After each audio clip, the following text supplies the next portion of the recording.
Hi friends, कसे आहात तुम्ही? मी पण बरी आहे. तर फ्रेंड्स, आजचा ब्लॉग खूप खास आहे कारण का आज मी जात आहे माझ्या मोठ्या बहिणीकडे धोंडा जेवणाच्या कार्यक्रमासाठी. तर तिने मला आमंत्रण दिलेलं धोंडा जेवणाच्या कार्यक्रमासाठी. तर आता तुम्ही म्हणाल का धोंडा जेवणाच्या कार्यक्रमाला तर आईकडे जाता, तुम्ही आईकडे न जाता तुमच्या बहिणीकडे का जाता? तर फ्रेंड्स, माझी आई राहते मुंबईला आणि बहीण राहते माझ्यासोबत गोव्याला. मी राहते कोंड्याला आणि ती राहते मापशाला. त्याच्यामुळे ती माझ्या जवळ असल्यामुळे तिने मला आमंत्रण दिलेलं धोंडा जेवणाच्या कार्यक्रमासाठी. तर त्याच्यासाठी इथं आम्ही जात आहोत. माझी पूर्ण फॅमिली, मी, माझे मिस्टर आणि माझा बच्चू, आम्ही सर्व जात आहोत धोंडा जेवणाच्या कार्यक्रमासाठी.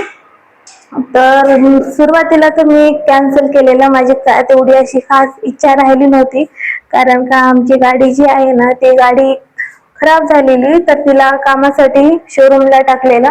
मग इथून जाण्यासाठी आमच्याकडे गाडी नव्हती आणि बस स्टँडला जायचं म्हणलं तर बस स्टँड आमच्यापासून खूप दूर आहे आणि इतकं ऊन होतं ना, त्या उन्हामध्ये चालत कसं जायचं हाच मोठा प्रश्न होता.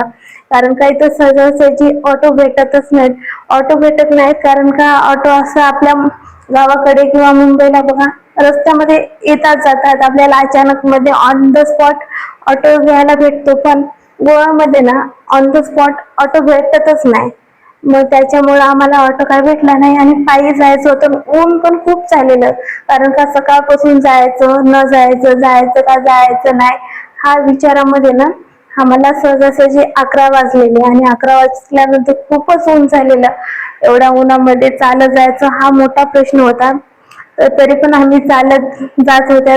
मग आम्ही गेल्या बस स्टँडला गेल्यानंतर आम्हाला 5 मिनिटामध्येच बस भेटली. बस जास्त वेळ काय लागला नाही तिथे आम्हाला. बसमध्ये बसल्या बसल्या असं पाऊस चालू झाला ना, वाटलं सुद्धा नव्हतं एवढा कडक ऊन आहे, एवढ्या कडक उन्हामध्ये पाऊस पडेल अशी अपेक्षा पण नव्हती. पण खूप मोठा पाऊस चालू झालेला.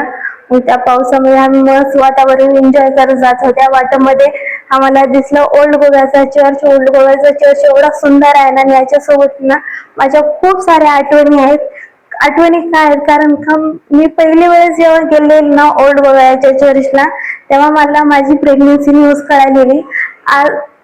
त्यावेळेसचा तो टाइम होता आणि ह्या वेळेचा एक टाइम आहे की ज्या वेळेस शिवांश माझ्या पोटात होता. आता शिवांश माझ्या सोबत आहे.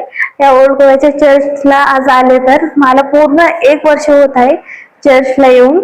तर ही माझी खूप खास आठवण आहे कारण का त्या टाइमला माझी गुड न्यूज कळालेली आणि ती गुड न्यूज आज माझ्या सोबत आहे.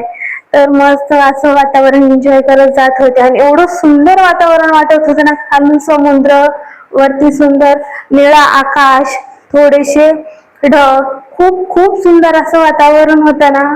एन्जॉय करत आम्ही जात होतो.